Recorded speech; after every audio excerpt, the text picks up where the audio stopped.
Are you a podcaster? Maybe you've got that big idea and you're looking for a network to join.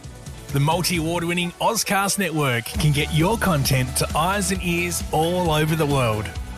Join now for the first month free, and you could be featuring this sound at the beginning of your podcast. Ozcast. Simply head to ozcastnetwork.com for details.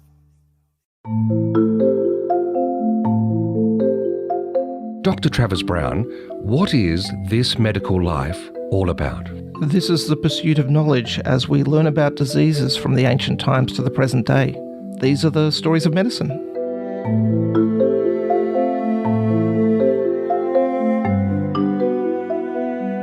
We have a mammoth episode ahead on inflammatory bowel disease. Dr. Travis Brown, why does it demand so much input? This is a category of disease that is truly multidisciplinary, and the whole facets behind this is patients who have this condition will have to go through, they'll see their GP, they'll potentially see a gastroenterologist, they'll see a surgeon, a pathologist will see their specimen if they have the biopsy or even resection. And so there's so many facets to that pulling it all together, I wanted to make the complete episode, and this goes a big thanks to Tristan Rutland, who's one of our regular guests, and I had his help getting the specialist to pull together for our audience. And so inflammatory bowel disease is a banner, and it encompasses two diseases. And the first one, ulcerative colitis, and the second one's Crohn's disease. And the important thing about when we've got the bowel, effectively the bowel is a tube, right? And you've got the stomach and you've got the small intestine, but it's all just one big tube from your mouth to the anus, all the way through. And one of the important things to note, just at the outset, is that if you get the bowel, and just cut it in half, if you look at the lining of it, there's like 4 main layers. Now, there's more than that from a microscopic point of view when we look down, but when you actually look at the layers, you've got these 4 main layers. The most inner layer, one with all the little villi and the part that actually touches with the food, is called the mucosa. Under that you have the submucosa, then you have the muscularis propria, and the outermost layer is the serosa, and that's the part that you see if you looked in an abdomen, Which I do regularly. And so with that, there's important parts to know for these diseases. And so when we look at ulcerative colitis, it is a disease that affects mainly the colon, like the large bowel. And it is but limited to the mucosa, the ulceration. That's why it's called ulcerative colitis, because it ulcers the mucosa. And so people, the reason why it's put under this the one banner is because people get similar symptoms, and they both affect the gastrointestinal symptom. But it's debatable whether they're related diseases, the same disease, just at different spectrums. And so we'll discuss that further with our guests. But it's... Having just had a little bowl of muesli before we started recording, I imagine it now on its way down through that tract. Well, yep, it's sitting in the stomach right at the moment, digesting as it goes. And look, that's the part when we look at ulcerative colitis, it mainly affects the colon, the bit at the end, if that makes sense. And then you've got Crohn's disease. Now, Crohn's can affect anywhere in the gastrointestinal tract, from the mouth to the anus. And we get what these call skip lesions, meaning that it can affect like the esophagus, and then the stomach be unaffected and affect the duodenum or further down. And so, like roadworks on a highway system, exactly, or disruptions. Yeah, so you can get, and it's unclear as to why some are affected and some aren't. And this is the whole point. When looking at it, why I said when we cut the bowel in half, ulcerative colitis remains in the mucosa. So you get an ulceration of the mucosa. Whereas Crohn's disease is a disease of full thickness of the bowel. So the inflammation goes all through those layers. And so that can mean that it causes a few problems, because when you've got inflammation gets sticky. And so you can get bowel that adheres to other parts of bowel and inflammation. You can get something that we call a fistula, which is abnormal communication between two areas. And so that's a common complication of Crohn's disease. And so that's the context that we lead into this. But as you can imagine, it's the interesting part about bowel symptoms is they're vague. You can get tummy upset or common diarrhea. And this, when you look through the history books, it's just... endemic. Yeah, that's right.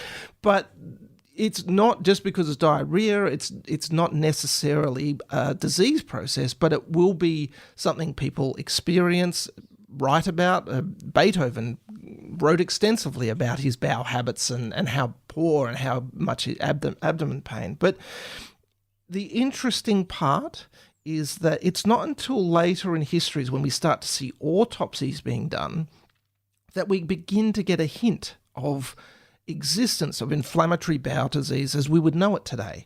The first actual hint is probably from King Louis XIII, and in 1643. Now, he died at the age of 42, but he had years of this relapsing, remitting episodes of abdominal pain, diarrhea, joint pain even. And when he died in severe abdominal pain, and the autopsy that they always did on the royalty noted inflammatory bowel, inflammation of the small bowel, and it had perforated and caused peritonitis. So was that part? Could have been, may not necessarily, but the symptoms are suggestive, and his leading up to his death may have actually had inflammatory bowel disease, and Crohn's disease would have been because it was a small bowel that was affected. The first description is actually from the great Italian anatomist Giovanni Battista Morgagni, and in the 17th and 18th century he wrote a 5-volume collection categorizing diseases. Translated, it's called About Localization and Causes of Diseases. And in it, there was a 20-year-old male who died, who had a history of fever, abdominal pain, and bloody diarrhea. At autopsy, they noted transmural inflammation and perforation of the terminal ileum. And the measurement was, he noted there was inflammation that affected 2 hands' length along the colon. And so that could actually be the first documented case.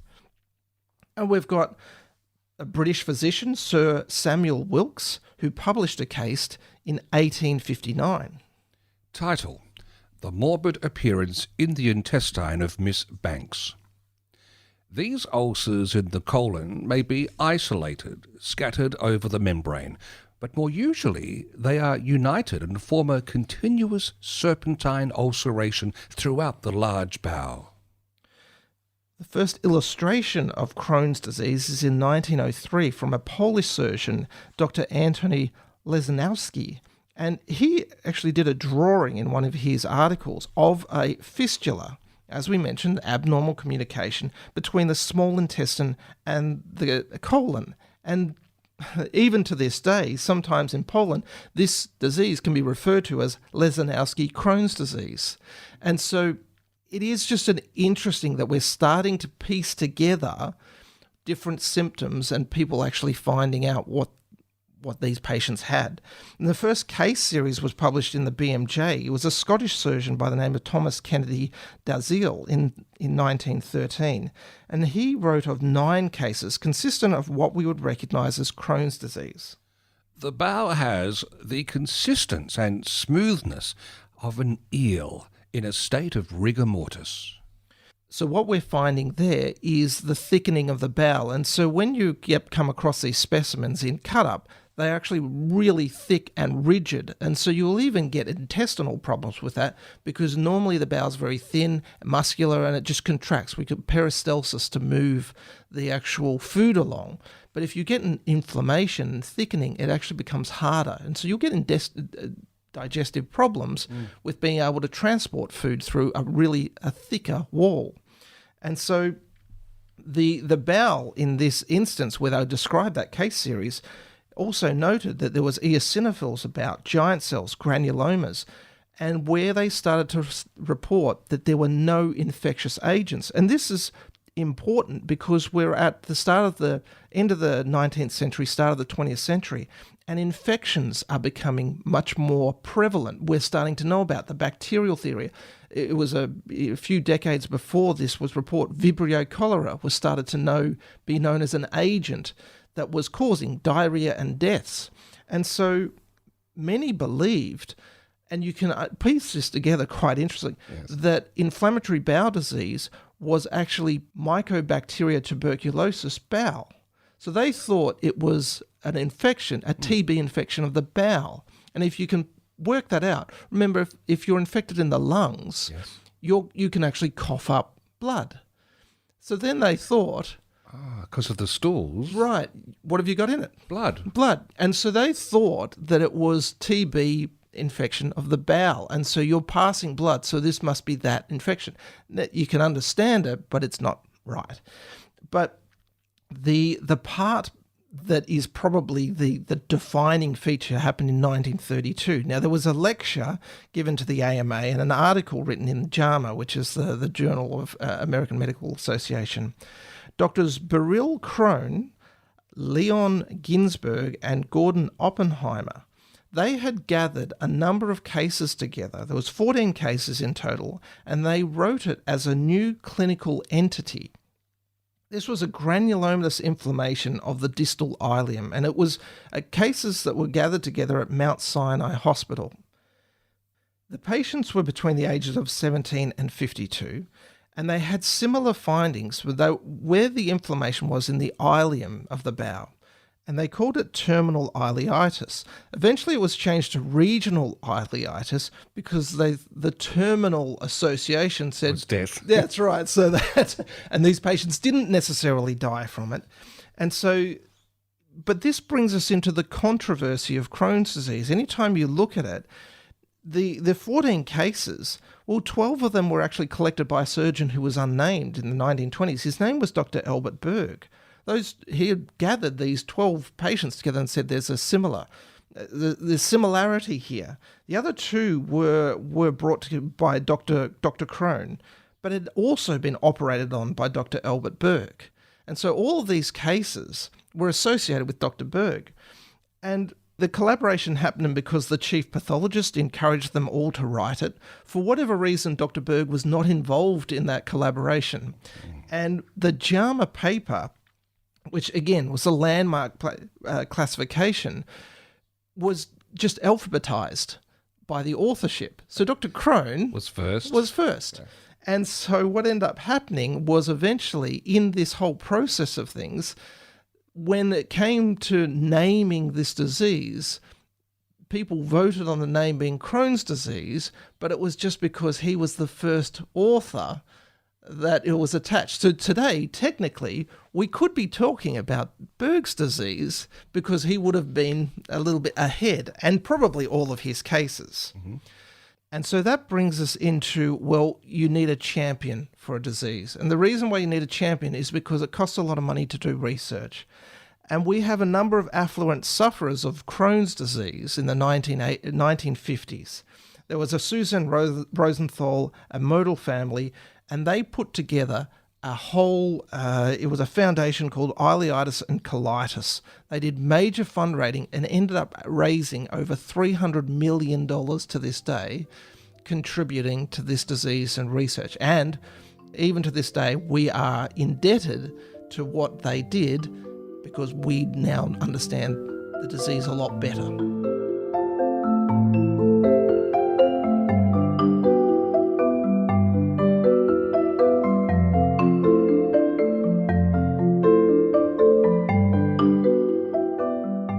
Dr. Vincent Ho is a gastroenterologist who practices at Campbelltown, New South Wales.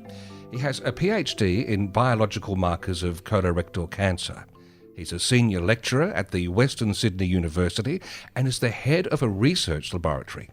In his practice, Dr. Ho sees patients associated with irritable bowel syndrome, celiac disease, and inflammatory bowel disease. Dr. Ho is also on YouTube as the Gut Doctor and written a book called The Healthy Baby Gut Guide, and he has an education hub on his website, gutdr.com. Dr. Ho is our guest today on This Medical Life podcast. Welcome. Welcome, and thanks for having me on. We're looking forward to it, as are many of our listeners. I'd like to start by asking how prevalent inflammatory bowel disease is. Yes, so IBD affects more than 80,000 Australians, or 0.3% of the population, and it's split fairly evenly between Crohn's disease and ulcerative colitis. Its incidence is on the rise, particularly in Western countries, and increasingly in developing countries. It is predicted that 1 in 200 Australians will develop IBD. So then when we're looking at this with the disease, now IBD is a banner that we put both Crohn's and ulcerative colitis under. Now, do you think that's artifactual? Do you think they're related diseases, or are they completely separate? I think that Crohn's disease and ulcerative colitis, they have similar symptoms, and they are both types of inflammatory bowel disease, but they're not the same illness, and they affect different areas of the gastrointestinal tract. So I regard them as biologically separate diseases united by that term IBD. So when we're looking at people who are affected by this, and I just want to say with family members, if someone's diagnosed, how likely is another family member to be affected by the same disease? Yeah, so certainly we know that a family history of IBD is the most influential risk factor for developing IBD. We know that about 12% of people with Crohn's disease and about 9% of people with ulcerative colitis have a confirmed family history.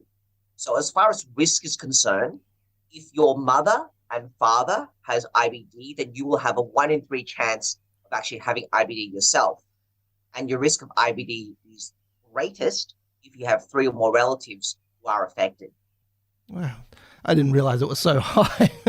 And just looking at it, then what are the common presentations? So we're mainly wanting to focus with GPs. What are the common presentations that they should be aware of in patients who have potentially IBD?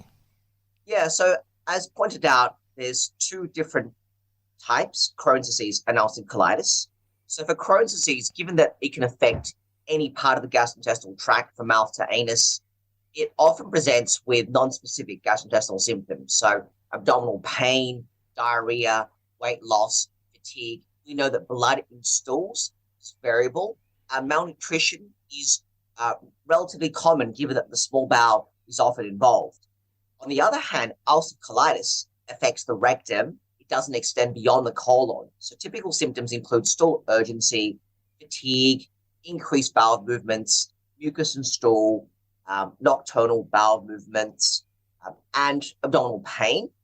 Blood in stools is common, and malnutrition is less common given that the small bowel is not involved. I will also make the point that because of the nature of Crohn's disease, the fact that there is transmural inflammation, this can result in persistent narrowing of the intestines because of scar tissue. So that leads to what we call a stricture.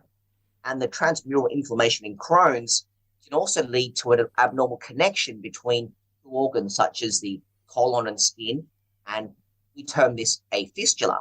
So we see these complications more commonly, of course, with Crohn's. So then when we're looking at diagnosis, so we have someone who has symptoms, how is the diagnosis actually made? Yeah, so we make the diagnosis of Crohn's disease or ulcerative colitis on clinical grounds, supplemented with objective findings from radiological, endoscopic, and histological examination.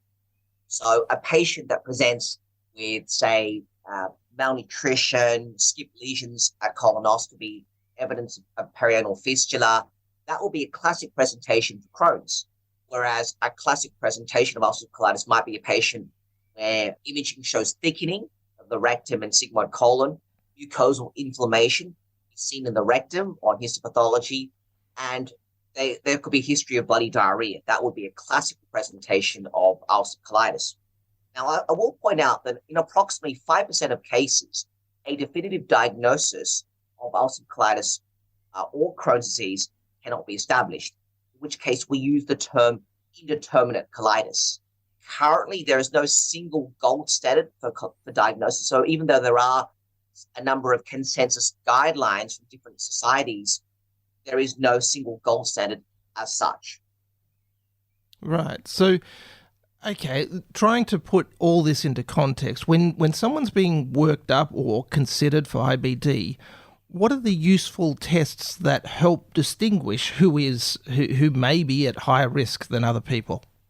Yeah, so there are many intestinal disorders, such as IBS, present with similar symptoms to IBD.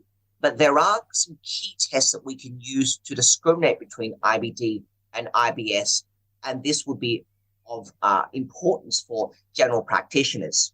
So blood tests, for example, in active IBD, typically will show inflammation. So you'll often see elevated white blood cell count, platelets, ESR, CRP. These tests will be normal for IBS. Another really useful test is fecal calprotectin. So that's a neutrophil-derived protein biomarker, which is highly accurate in discriminating between IBD and IBS. And we know that a patient with a normal fecal calprotectin, that is less than 50 micrograms per gram, in the absence of any clinical alarm symptoms, can be confidently diagnosed with IBS. If you've got a fecal calprotectin concentration between 50 and 100 micrograms per gram, that's borderline. And those patients will require retesting in 2 weeks. On the other hand, if you've got an elevated fecal calprotectin concentration above 100 micrograms per gram, that suggests there is active inflammation within the gastrointestinal system, and that should trigger a referral to a gastroenterologist for further investigation. I will also say that during active disease, we often monitor fecal calprotectin every 3 months, and that can move to 6 months once they're in remission. Other useful tests that GPs can look at doing include celiac antibody testing, because we know that celiac disease can share quite similar malabsorptive symptoms such as diarrhea with IBD. We also feel that stool testing for pathogens, patients that present with suspected IBD, is also valuable because there can be an increased risk of enteric infections such as Clostridium difficile in IBD, so well worth doing. When it comes to imaging, I tend to avoid investigations that involve a lot of radiation exposure. And the reason for this is because many of these patients are young patients, and they'll often require multiple serial imaging throughout their life. So abdominal x-rays can be useful if there's acute severe colitis sometimes, but generally speaking, you tend to avoid barium imaging, tend to minimize the use of CT scans. MRI scans can be useful, but I've got to point out that they're medically rebatable only for small bowel Crohn's disease and to assess fistulizing perianal disease. And this is really best done under specialist direction. And finally, intestinal ultrasound, that is an emerging technique which has been offered in some tertiary centers in Australia. It does permit real-time assessment of disease activity, and it can be useful in determining inflammatory and fibrotic components of a stricture, but it's a very specialized technique and really done in a lot of tertiary centers. So that's a fascinating test. I'm just trying to work now. Everyone is very familiar with endoscopes being quite used gold standard with endoscope, colonoscope. There is the pill capsule, the capsule endoscopy that people take. How useful? How often is that done? So with capsule endoscopy, it certainly can be used potentially to assess for small bowel inflammation. So it can be useful in the context of Crohn's disease.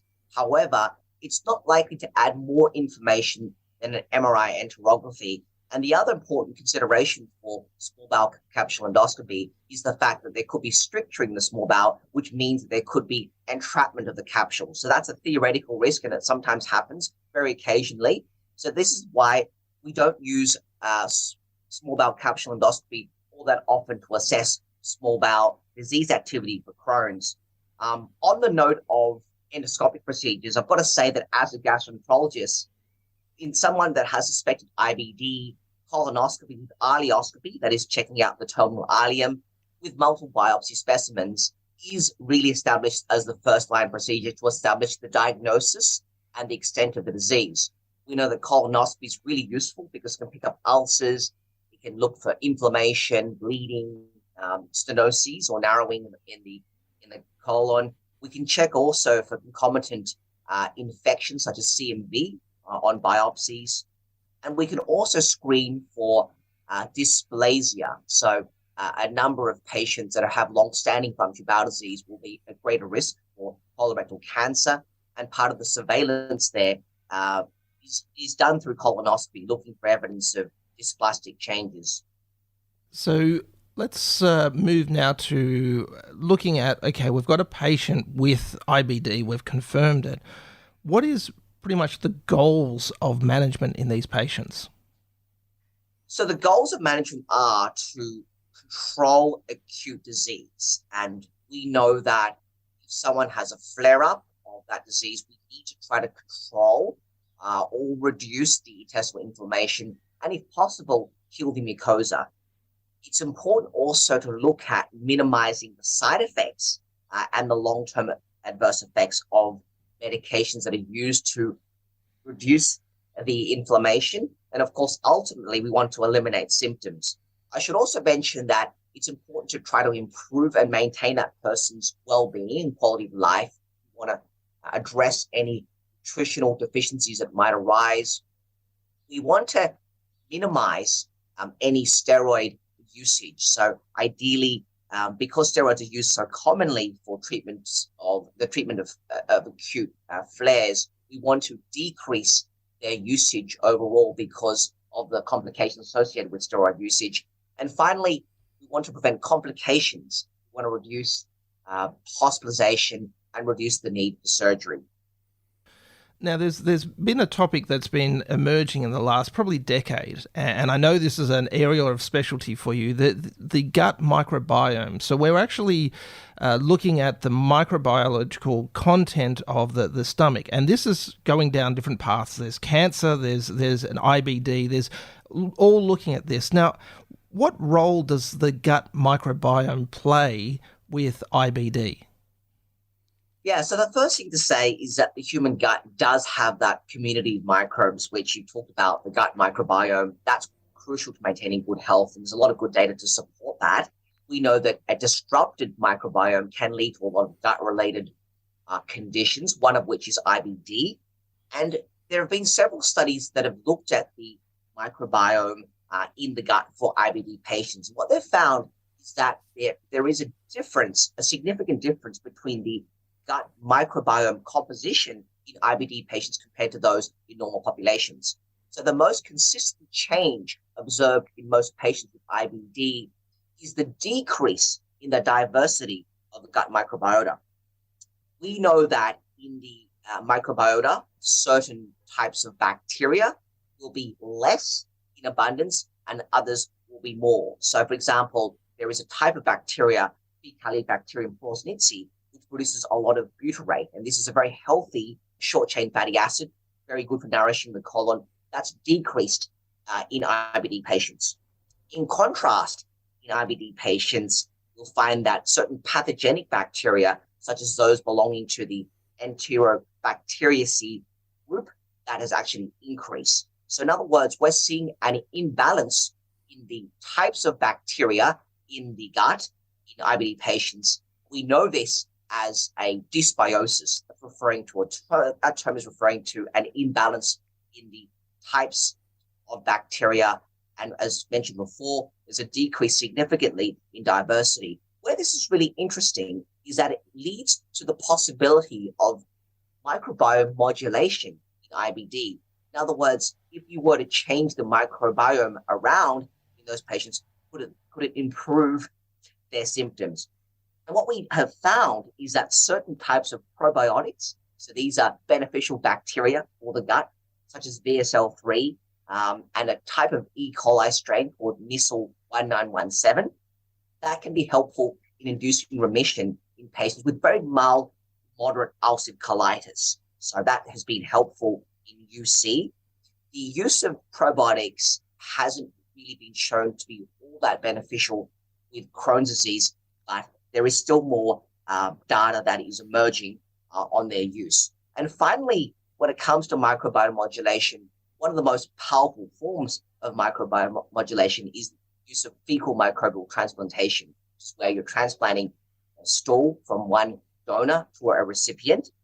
That has actually been shown to be beneficial in ulcerative colitis, but I will caution that there is a need for further larger studies to confirm that there is indeed a reliable and reproducible response.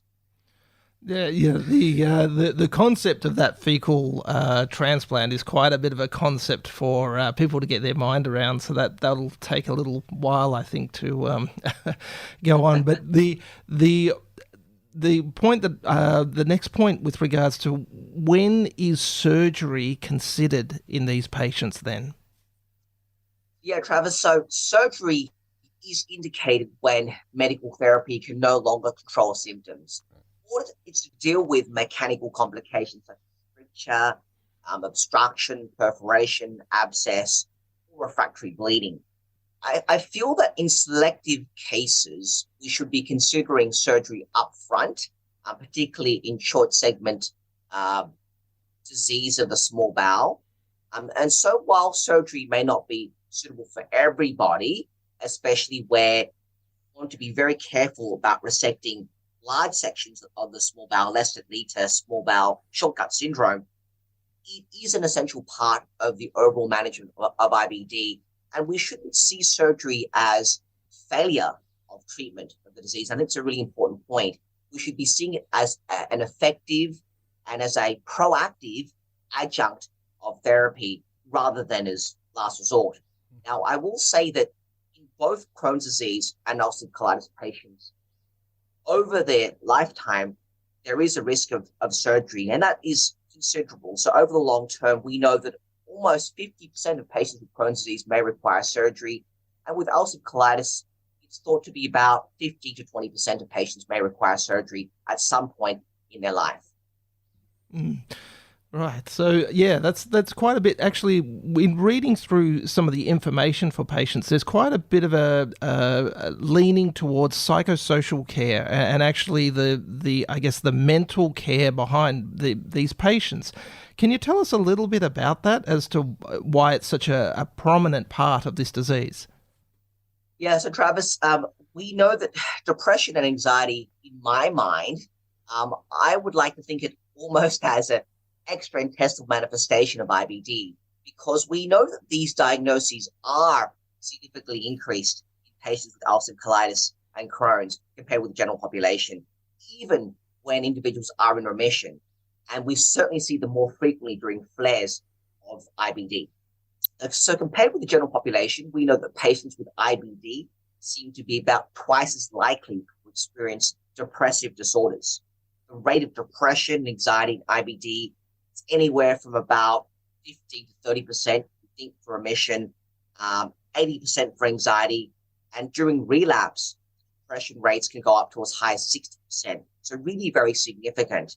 We also know that anxiety, depression, and other psychiatric comorbidities that can be what's been found to worsen outcomes. And that is that it can lead to a worse disease, greater chance of hospitalization, greater likelihood of getting steroids and biologic therapy. So it leads to the question, does psychological intervention improve the health of patients with IBD? And the answer is unequivocally yes. We know that psychological interventions such as CBT, yoga, mindfulness-based techniques, they've all been shown to significantly improve psychological impairments associated with IBD. Wow. All right. Well, I'm glad I'm doing mindfulness meditation every day now as a preemptive move. Vincent, just finally, are there any thoughts and general advice you can give GPs about IBD? Yes, so GPs play an essential role in healthcare maintenance for patients with IBD. They play a number of important roles. One is that they can monitor for treatment complications. So part of that will be annual skin checks, making sure there's age-appropriate cancer screening, making sure the vaccinations are up to date. they can monitor for disease complications. With IBD, we know they're more susceptible to osteoporosis over time, so regular bone density checks are a good thing. Mental health, we talked about that before. They've got a higher risk of mental health issues, so it's important to be alert for that. And then nutritional health as well. So if we've got nutritional deficiencies, obviously that can be supplemented.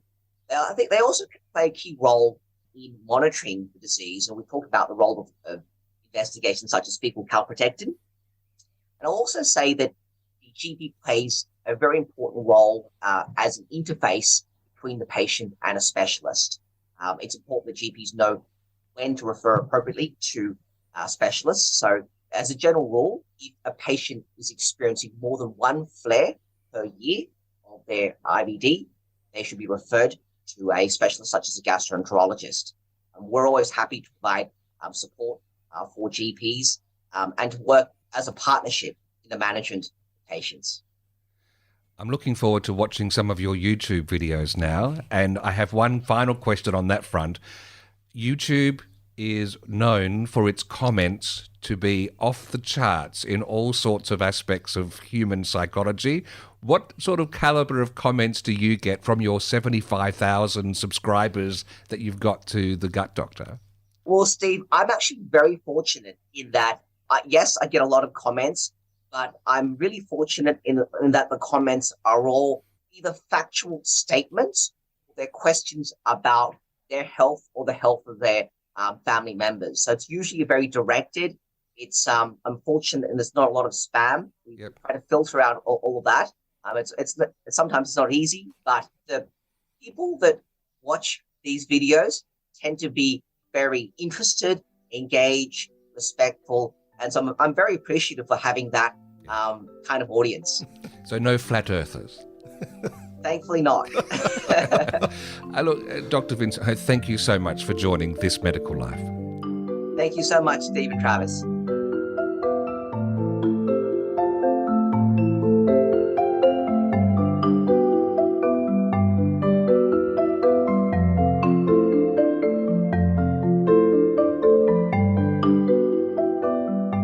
Dr. Scott Mackenzie was brought up in Scotland, doing undergraduate medicine in Aberdeen, where the prevalence of IBD meant it was a regular feature in clinical practice.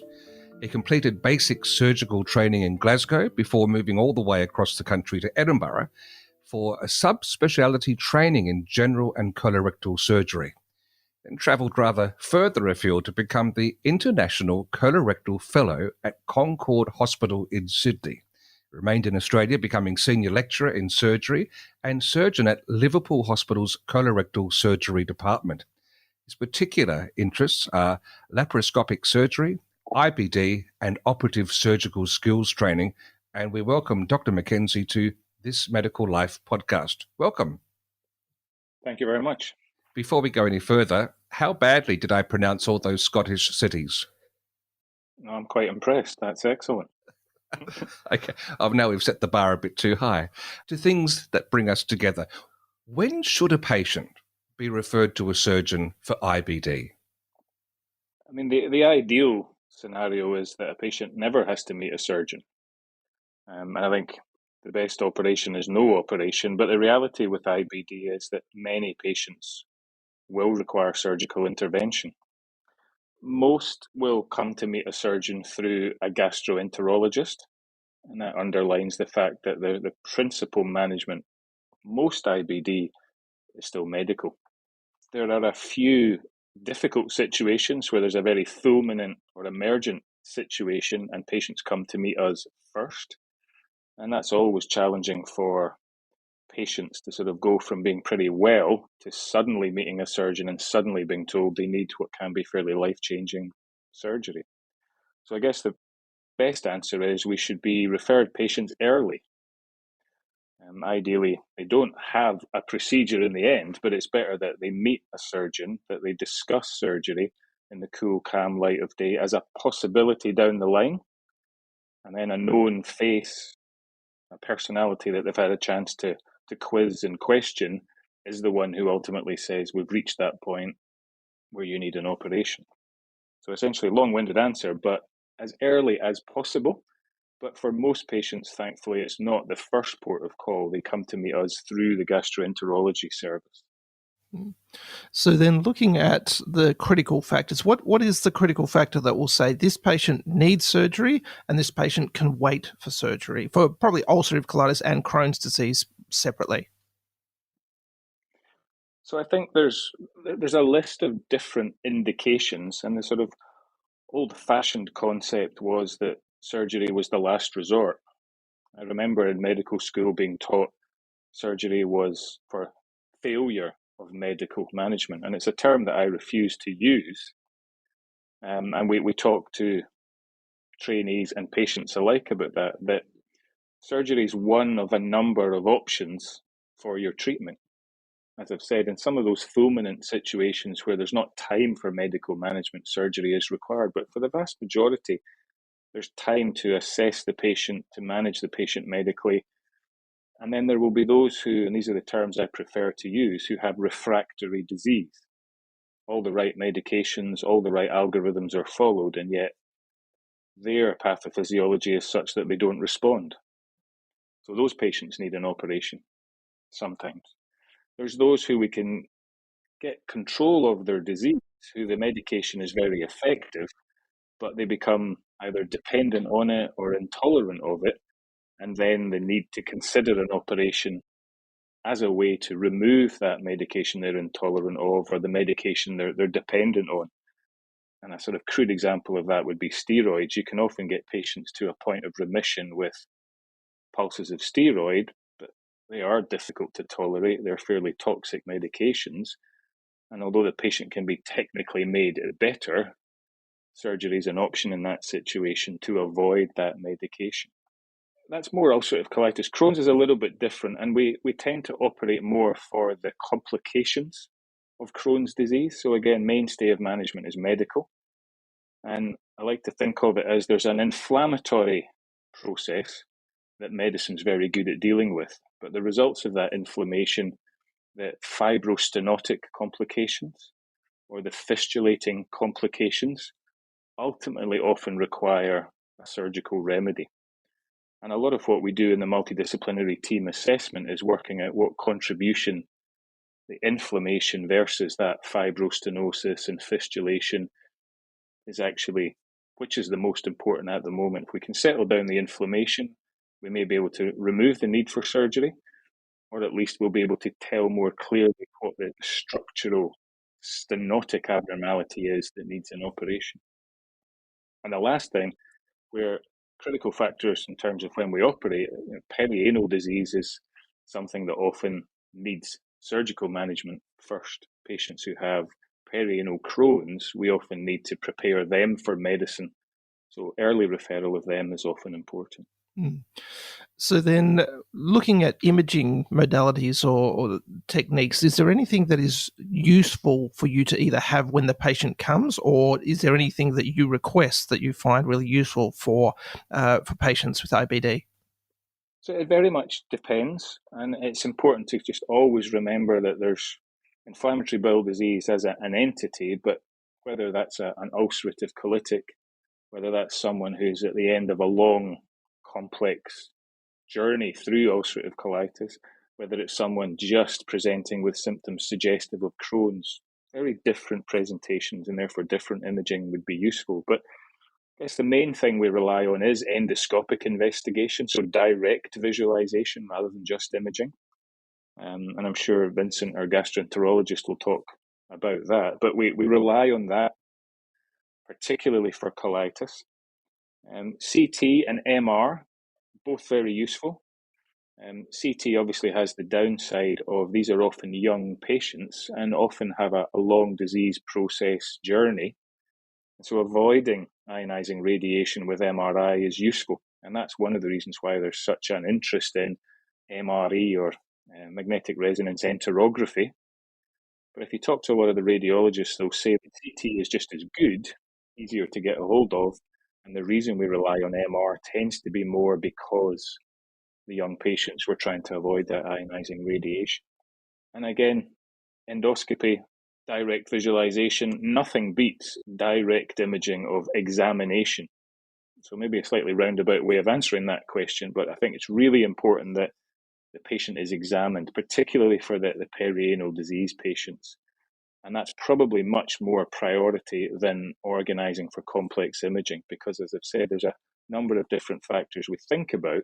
I'd rather someone was carefully and thoroughly examined come to see us, and we can decide what imaging would be useful. Mm.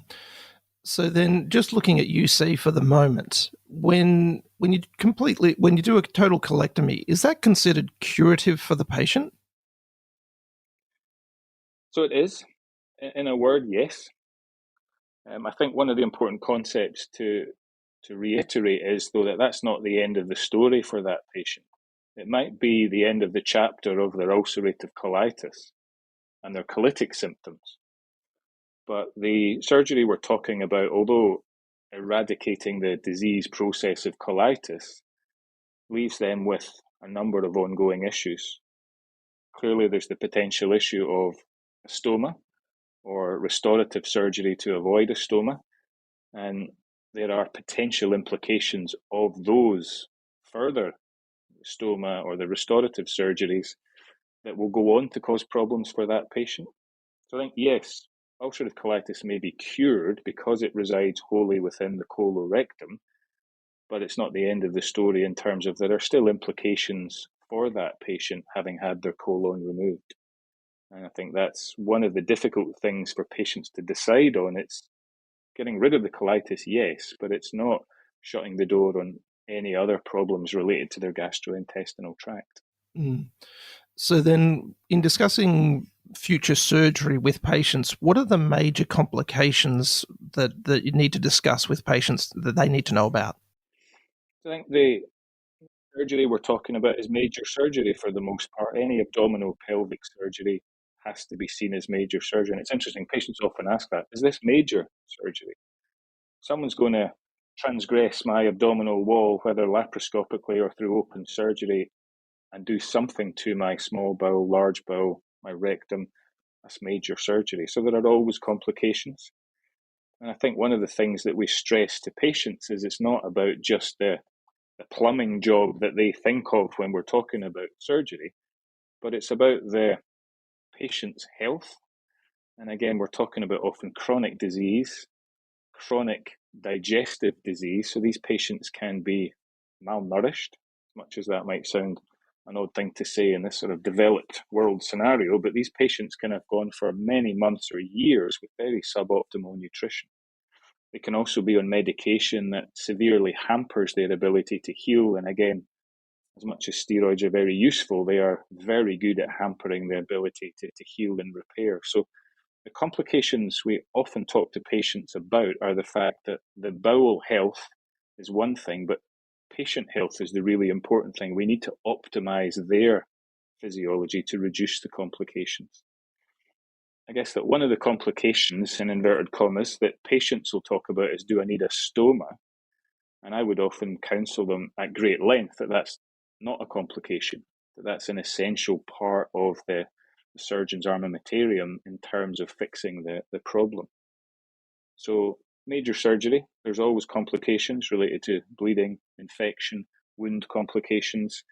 And sadly, one of the things that causes surgery, not just for IBD, but any abdominal pelvic surgery, is adhesional issues. And that's kind of what I was referring to with the patient who has their colectomy, their colitis is gone. They can go on to have problems with adhesions, adhesive obstructions, parastomal hernias. So non-IBD related complications can be a major ongoing impact for them down the line.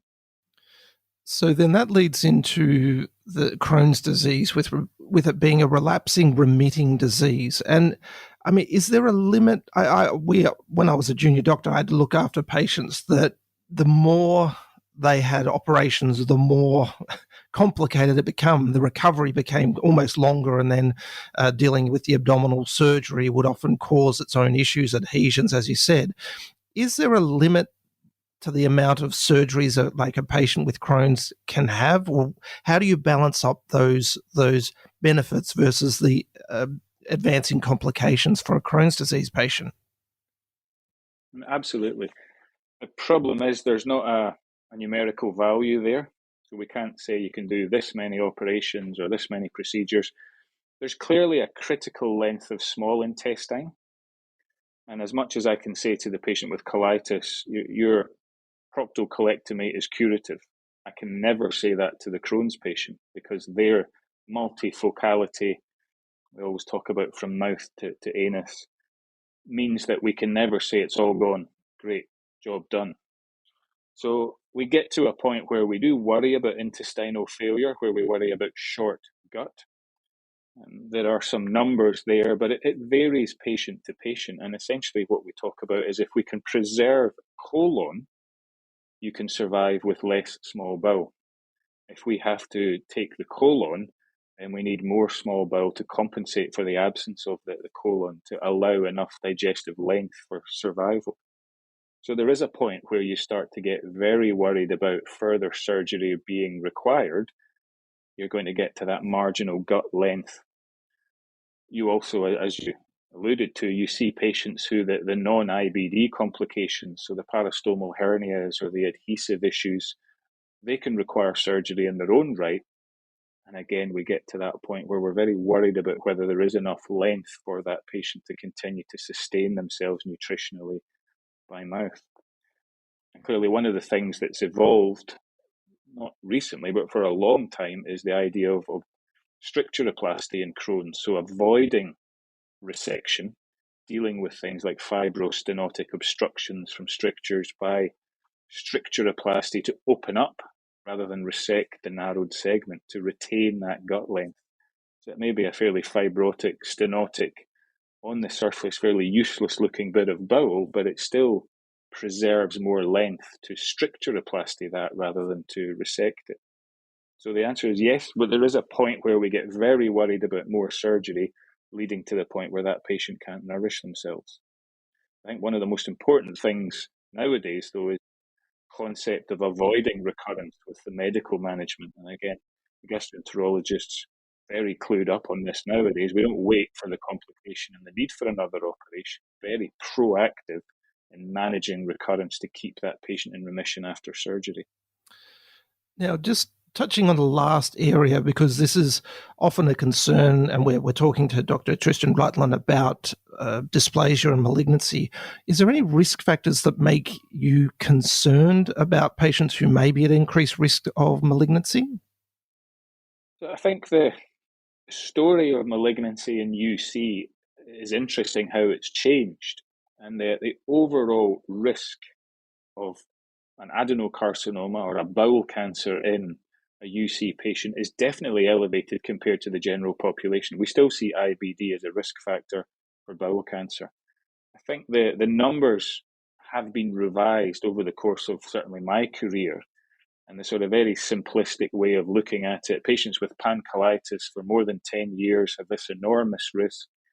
That's clearly not the case. And there's a number of different things that make that the case. One of it is just the research that was based on.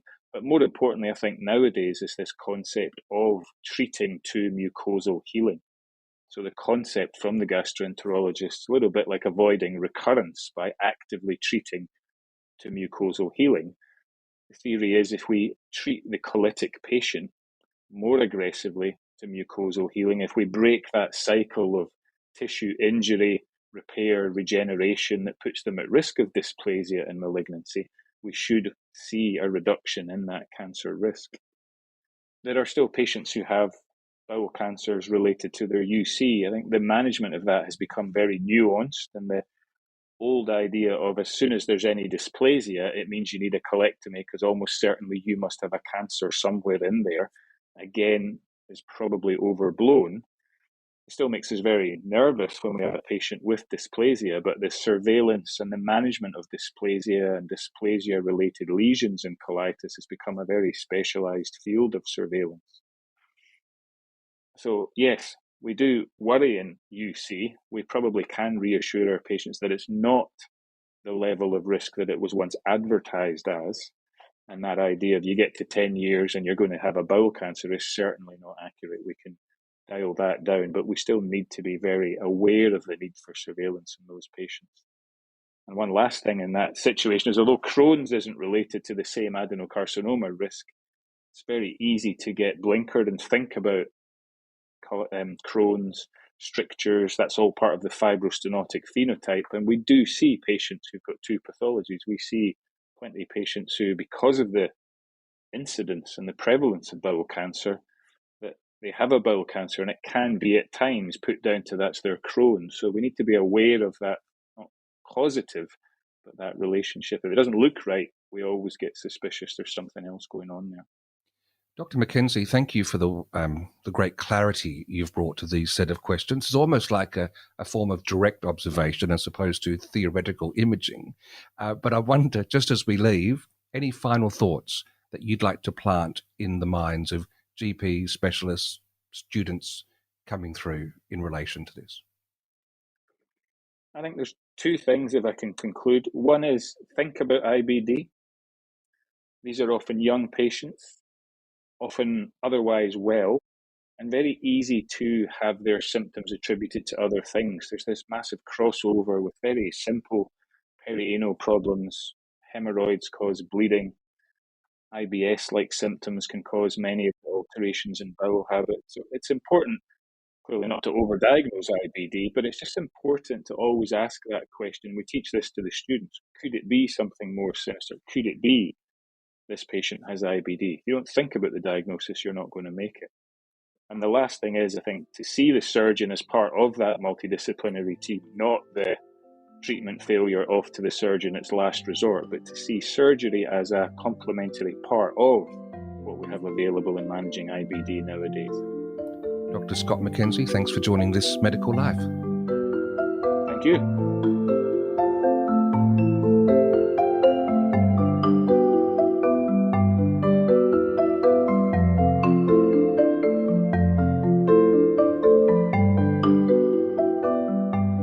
Dr. Tristan Rutland is an anatomical pathologist at Liverpool Hospital and based at Western Sydney University.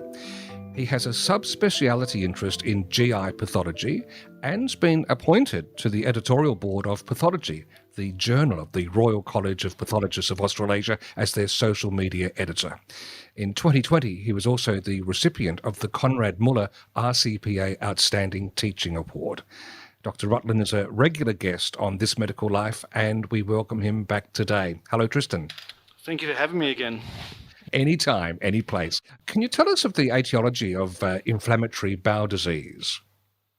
Oh, well, that's a great question. And it is, in a short answer, it's complicated and there's a lot of unknowns. I suppose the best way of trying to think about what we do know is that it is a bit of an interaction between the patient or the host, if you may, and the environment. And it really is a multifactorial type thing as well. So to sort of go off on a little bit of an explanation before we sort of come down, and I'm sure that your previous guest, Vincent Ho, would probably be very, very well versed in this, is that there certainly is a lot of research into the microbiota of the gut, and we do know that there is interactions there, between the flora and the body, and part of that we actually think may actually be responsible for generation of certain types of diseases, and in this particular case, inflammatory bowel disease. Now, how does all this fit in? We talked about patients or the host and this microbiota. How do they think it might all fit together as well? So obviously bacteria can do things to your body. Your body doesn't likes certain types of bacteria and doesn't like other certain types of bacteria, and you get an inflammatory response as a result of this. Your body produces antibodies and surveils the gut for certain types of bacteria or fungi or viruses, and sometimes as a result will release certain types of factors and stimulate the immune system as well. Okay, it's a normal sort of thing that happens in our bodies. You flip to the host, it depends on how does our body react to these particular things. Okay, now first of all, it depends on our genetics. Some people, we are humans, have got all sorts of different genetical variations. That's what makes humans unique, and some of us are more susceptible due to having maybe genes that make our the cells in our gut stick together a bit closer, or responsible for our immune system to overreact a little bit more as well. And there is probably that's probably all this sort of interaction between all these sort of things. So essentially having this bacteria that interacts with our immune system, and people might be more susceptible to, for example, having their cells becoming more susceptible to and causing more inflammation, and maybe making making more of the bugs get in a bit deeper because there's a little bit of, the gaps aren't as tight as well. There are a couple of other things, and just one thing worth mentioning is the one I know that people found quite fascinating is something like smoking. For example, smoking, we know, it's been observed that smoking, for example, reduces your risk of ulcerative colitis. So if you're a smoker, the chances of you having ulcerative colitis are lower. However, if you're an ex-smoker, it increases. So there is a big study about, I think they look at nurses about it. So that's an interesting fact. On the flip side, Crohn increases your risk of Crohn's disease. So Crohn's, because we talked about inflammatory bowel disease, and I'm sure the two major types, we talk about Crohn's and ulcerative colitis, but Crohn's disease, the other type, it increases the risk of inflammatory bowel disease. And there might be suspected maybe this is due to, as I mentioned before, maybe causing more gaps in the cells, and you can get more bugs and, viruses and so on and so forth deeper, and getting a bit more of an immune response. So once again, a very long answer for a very short question. It's complicated and there's a lot of different factors that interplay, and there's still a lot more being learnt on this as well. Okay, so when we're looking then at making a diagnosis, we've got a biopsy of a patient in front of us. I'm looking at both of them. So ulcerative colitis and Crohn's disease, what do we look for under the microscope to make a diagnosis of either UC or Crohn's disease? That's, once again, a really good question. And I'll have to preface this a bit with, it really depends on what we're looking for in regards to, is this an initial diagnosis? Because I suppose the other part of this is there are things that we get biopsies for inflammatory bowel disease or suspected inflammatory bowel disease when patients have been treated and so on and so forth. And there's different sort of things we look for. But to go back to your first question, what do we look for? Well, we look for signs of chronic inflammation, okay? And if we go back to medical school, we know that when you get chronic, if you get something that's inflamed acutely, your body has ways of dealing with it. You get acute inflammation and big sort of like hoofla, you send in your neutrophils and all sorts of wonderful stuff, and and hopefully that gets resolved. Now the problem is if you get inflammation that is ongoing, that damages things, you tend to get what we call chronic changes, and we can see that and that's what we look for under the microscope, looking for things that have been going on for a while, chronic damage and the associated type of effects as well. So what do we look for? Well, we look to see what do the glands or the crypts of the colon look like. Now, when we look under the microscope, they look like, and you've got to remember, we're looking at a three-dimensional thing in 2 dimensions. They look like test tubes in a rack, if you can imagine that. So imagine that they're basically test tubes in a rack. That's basically what it is. And if you flip that around and look down, you look little pores, all over a surface, and we flip it back, test tube in a rack. So we want to see that those little test tubes, those glands, will go all the way down to right down what we call the muscularis mucosae. Now, if you have chronic inflammation that's been destroyed, those glands get destroyed and they regenerate, and because there's ongoing inflammation, they regenerate in weird ways. And what they can do is they can basically go off at angles, they can disappear altogether, they can weird shape and size. So that's one thing we look for.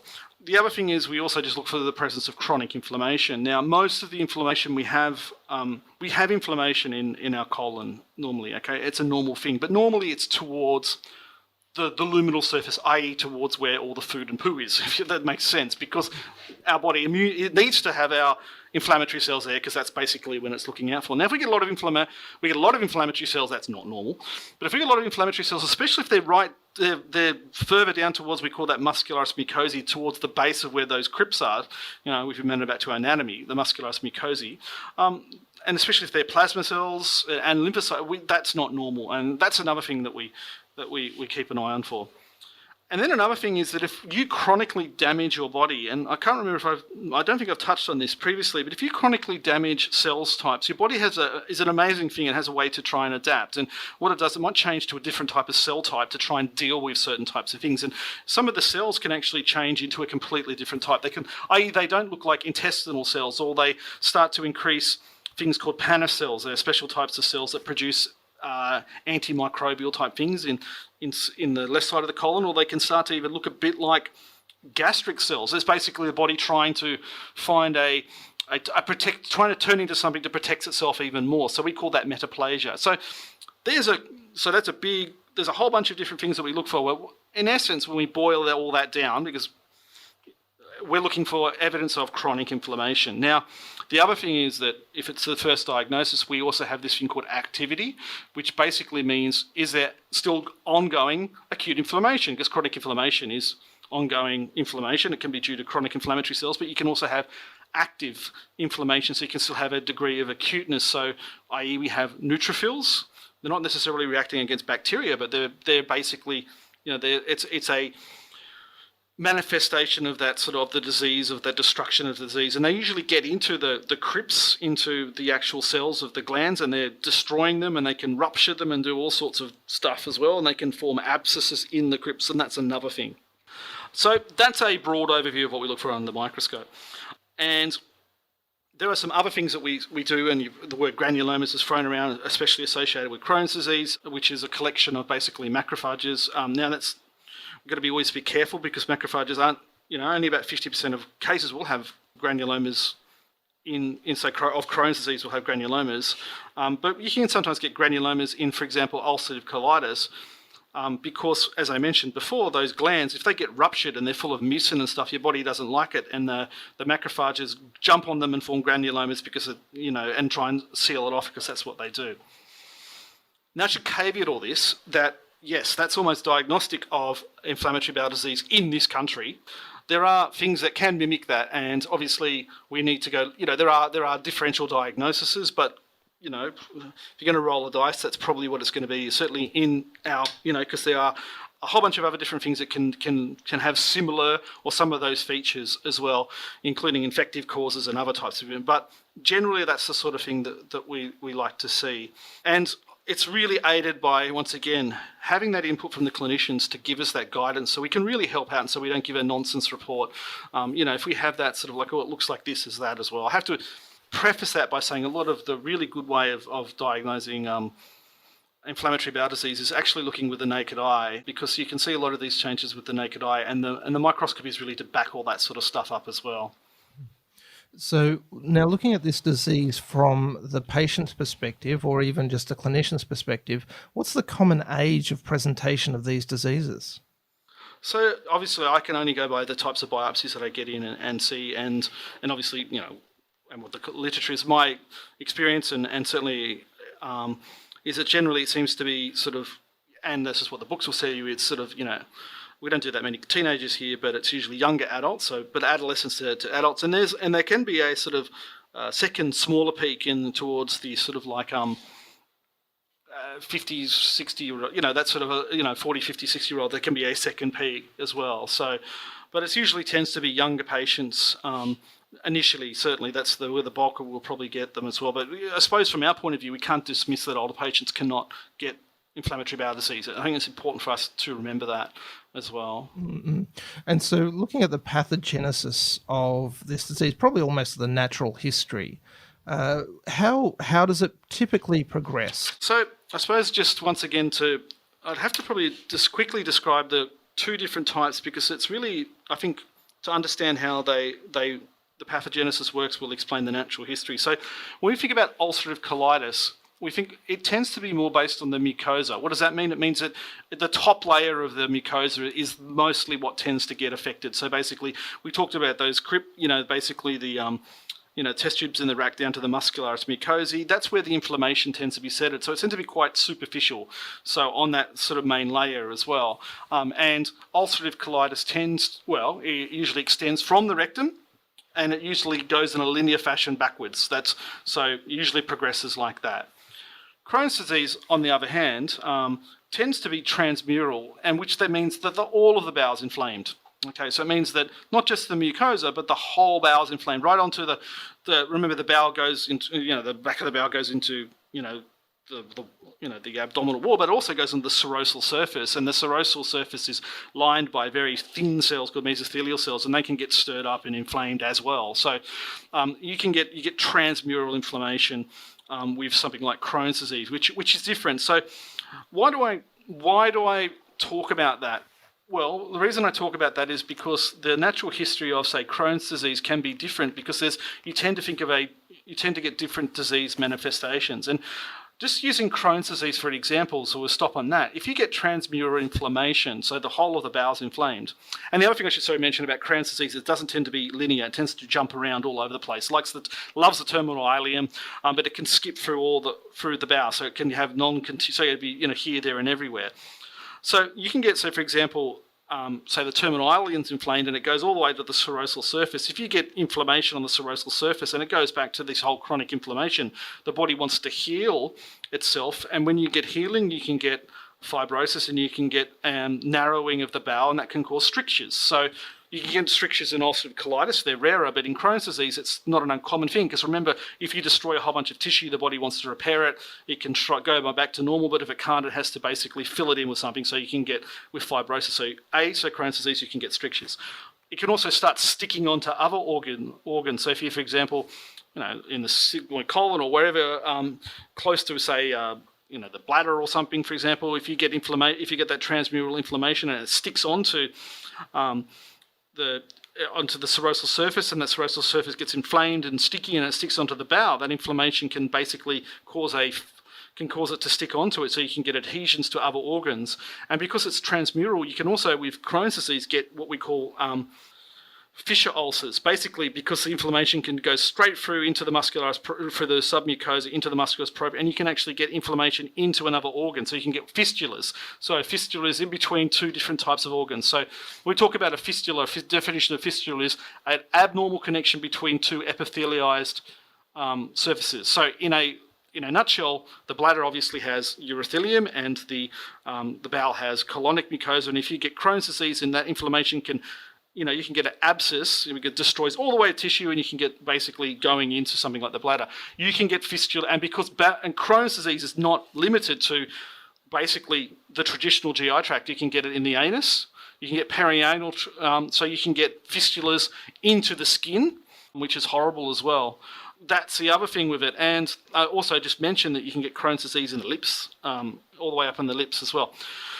So that's what you're supposed to think about with we're talking about parthenogenesis. So that's one of the things I think is, so one of the things is strictures, fistulas as well, and adhesions with it because of that whole inflammatory thing. Now, ulcerative colitis, like I said, extends usually from the rectum and tends to affect the mucosa in a sort of likewise thing. So it tends to, you get a lot of tissue destruction. They tend to have a lot of bloody diarrhea as a result, because it's a lot of that superficial damage as well. It can also cause something called a toxic megacolon, which is a horrible thing where it causes basically the colon from stop working, and it can basically cause a massive build-up and enlarge, and that can be quite dangerous. Both conditions can cause perforation, though it's rarer in ulcerative colitis as well. And I suppose the other thing to talk about is these things, long-term inflammation can transform into cancer as well, which is something that we always worry about. And I think one of the other things I should also mention is treatment. We can do things to patients as well that can that affect them. So we can give them, if we try and dampen the immune system down, and we can also set them up for things like viral infections, particularly CMV colitis, which is something that can also, first of all, can mimic active colitis, but can also cause all sorts of nastiness as well. So yes, that's fine, because it perfectly leads into probably the key word that you mentioned there, malignancy and dysplasia, because often we go looking for dysplasia in biopsies, and there's also the significance that's where it's changed to a low and high dysplasia. Can you tell us the significance of a finding of dysplasia in a patient with IBD? So it's one I said again, it's not as straightforward as you think. So first of all, most patients are going to be younger patients, but we have a second peak of patients that are a bit older, and we surveil these patients because long-term inflammation can cause, basically you're getting long-term damage, you're getting all these sort of horrible things being released and damaging the cells, and that can lead to mutations, which can lead to dysplasia, which can lead to cancer. And if you remember, dysplasia is basically the cells getting wacky mutations but haven't just got the ability to turn into cancer yet. So they're almost cancerous as well. And being in an inflammatory environment, we know can cause mutations and thus dysplasia.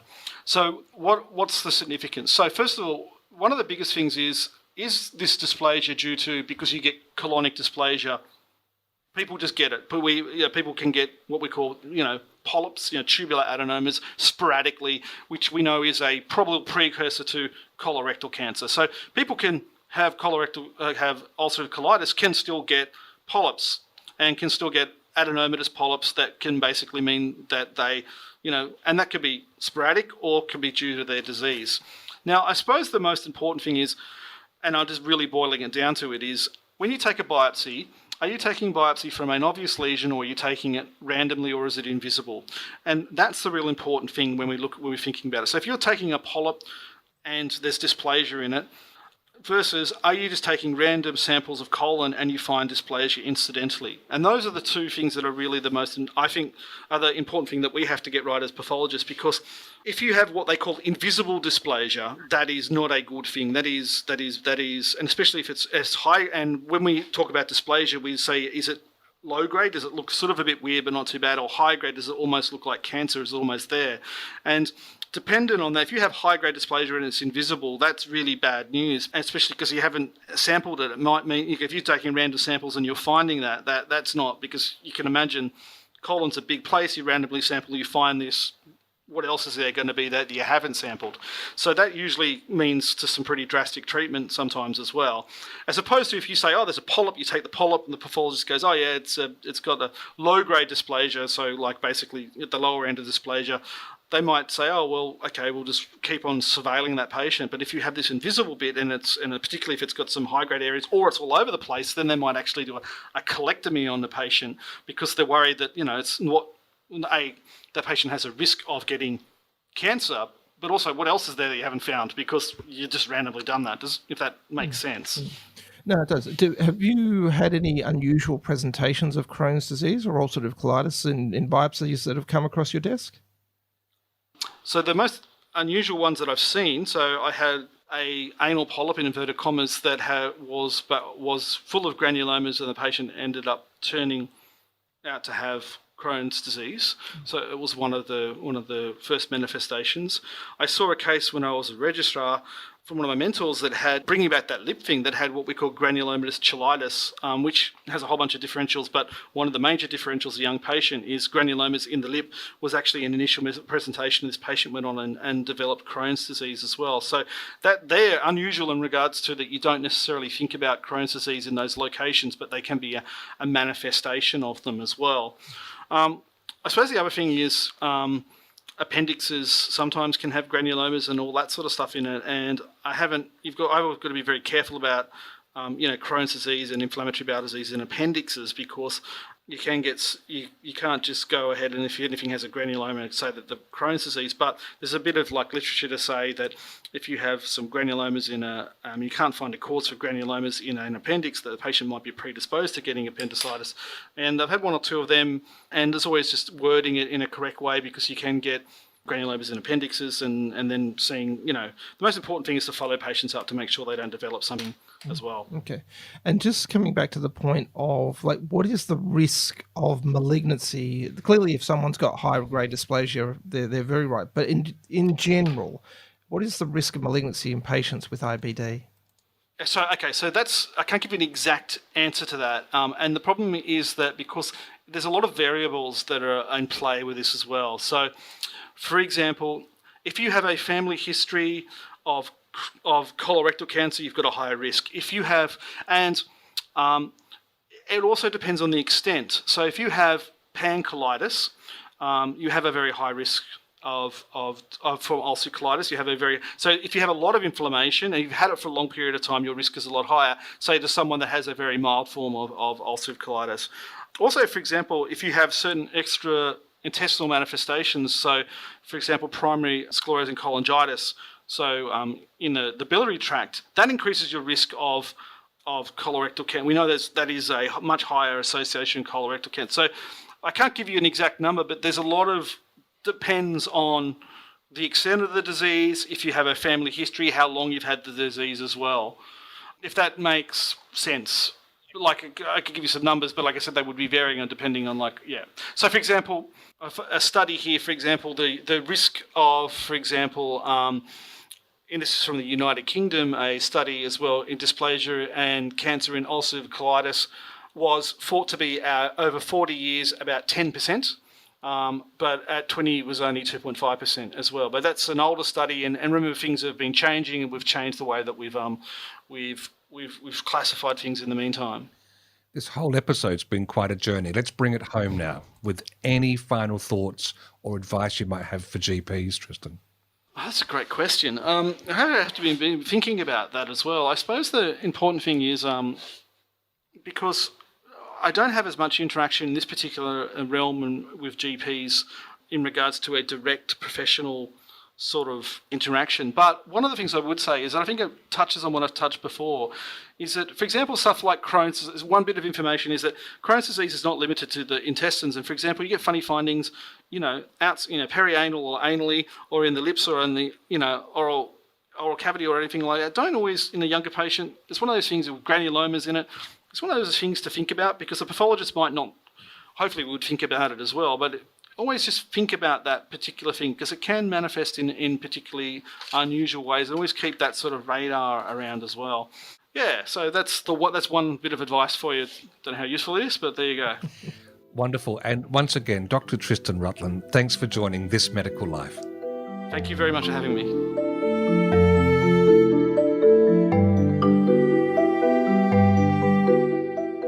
This Medical Life is recorded in the Talked About Marketing Studios in Adelaide.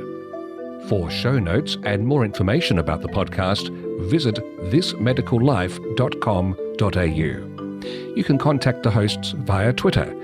Dr. Travis Brown is at Dr. Travis Brown. That's DR for doctor. And Steve Davis is at Steve Davis. Editing and production is by Tim Whiffen. Design is by Tom Buzenjut. This has been a PathNotes Proprietary Limited production.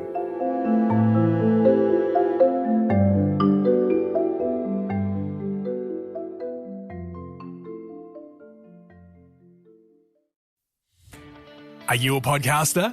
Maybe you've got that big idea and you're looking for a network to join. The multi-award-winning Ozcast network can get your content to eyes and ears all over the world. Join now for the first month free, and you could be featuring this sound at the beginning of your podcast. Ozcast. Simply head to ozcastnetwork.com for details.